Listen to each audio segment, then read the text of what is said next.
औज़ुबिल्लाहिमिनश्शैतानिर्रजीम बिस्मिल्लाहिर्रहमानिर्रहीम। बेटा आज का जो हमारा टॉपिक है वो है रिएक्शन ऑफ एसिड्स। एसिड्स के कौन कौन से रिएक्शन हैं, हम इसमें मुख्तलिफ किस्म के रिएक्शन पढ़ेंगे और हर रिएक्शन को मुख्तलिफ किस्म की कैटेगरीज के हिसाब से पढ़ेंगे कि किस चीज़ के साथ इसका कितना और किस तरह का रिएक्शन होता है। तो सबसे पहले जो बेटा इसके जो रिएक्शन हैं उनमें आ रहा है मेटल के साथ ये कैसे रिएक्ट करते हैं। बेटा मेटल की कैटेगरीज हैं, कुछ मेटल बड़े एक्सक्लूसिवली रिएक्ट करते हैं, बड़ी तेजी के साथ एसिड के साथ रिएक्ट करते हैं। उनमें हमने इनको दो कैटेगरीज जो है उनमें डिवाइड किया है कि कैल्शियम, सोडियम और पोटाशियम, इनके साथ अगर इसका रिएक्शन होगा तो वो बड़ा फास्ट रिएक्शन होगा, बहुत तेज रिएक्शन होगा।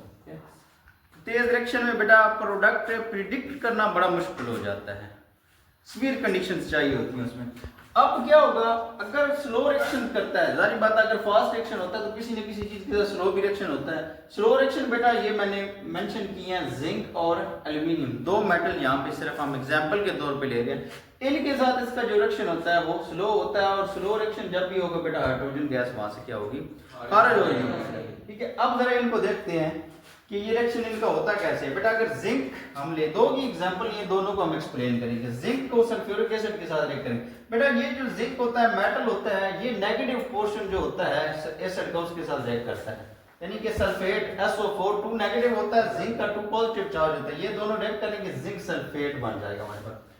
और यहाँ से ये जो गैस है बेटा, ये H2 हाइड्रोजन, ये यहाँ से खारिज हो जाएगी। ये एरो जो मैंने बेटा लगाया इसका मतलब है कि गैस वहां से खारिज हो जाएगी।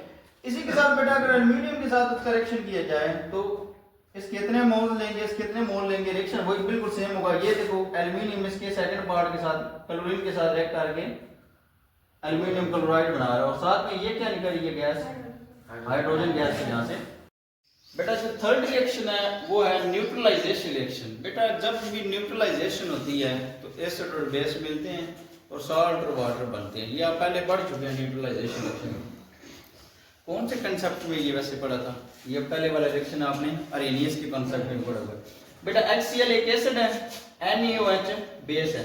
अब क्या होगा, इसका फर्स्ट पार्ट जो है इसके सेकंड पार्ट के साथ रिएक्ट करेगा और इसका जो सेकंड पार्ट है जो कि एनायनिक पार्ट होता है इसके कैटायनिक पार्ट के साथ रिएक्ट करेगा। तो बेटा जब भी एनायन कैटायन मिलते हैं तो सॉल्ट बनता है और फिर जारी बात है इसमें OH और H मिलेंगे तो वाटर बन जाएगा। इसी तरह ये मैंने पहले इधर एसिड लिखा था, मैंने उसके नीचे बेस पहले लिखा और फिर एसिड लिखा ताकि आपको आइडिया 100% क्लियर हो जाए। ये CuO है बेटा, ये SO4 के साथ रिएक्ट करेगा, ये Cu इसका जो पोर्शन है SO4 के साथ रिएक्ट करेगा और H2O के साथ रिएक्ट करेगा। यहाँ पे CuSO4 सॉल्ट बन जाएगा और वहां पे पानी जो है वो इसमें रहता बन जाएगा। अच्छा बेटा नेक्स्ट जो है वो सल्फाइड्स और बाइसल्फाइड्स के साथ रिएक्शन है। बेटा बात गौर से समझनी है कि सल्फाइड्स क्या होता है। जब भी SO3 किसी भी कंपाउंड के अंदर मौजूद हो तो वो सल्फाइड्स होता है और जब HSO3 मौजूद हो तो बाइसल्फाइड्स होता है। बात समझ आ रही है यहाँ तक? बेटा चूंकि इसमें SO3 मौजूद है तो डेफिनेटली इसमें SO2 गैस जो होगी वो खारिज होगी। अब जरा गौर से देखें, बिल्कुल सेम प्रोसीजर है बेटा। इसका कैटायनिक पार्ट जो है इसके एनायनिक पार्ट के साथ और इसका एनायनिक पार्ट इसके कैटायनिक पार्ट के साथ रिएक्ट कर जाएगा। ठीक है, यानी कि ये इसका पॉजिटिव चार्ज है, ये नेगेटिव के साथ, इसका ये पॉजिटिव चार्ज इसके नेगेटिव के साथ रिएक्ट करेगा। अब जब भी कैटायन और एनायन बेटा रिएक्ट करते हैं तो सॉल्ट तो डेफिनेटली बनता है, साथ वाटर भी बनता है, लेकिन यहाँ पे जो गैस खारिज होगी वो SO2 होगी, सल्फर डाइऑक्साइड गैस खारिज होगी। अच्छा बेटा नेक्स्ट जो है ना ये सोडियम बाइसल्फाइड है।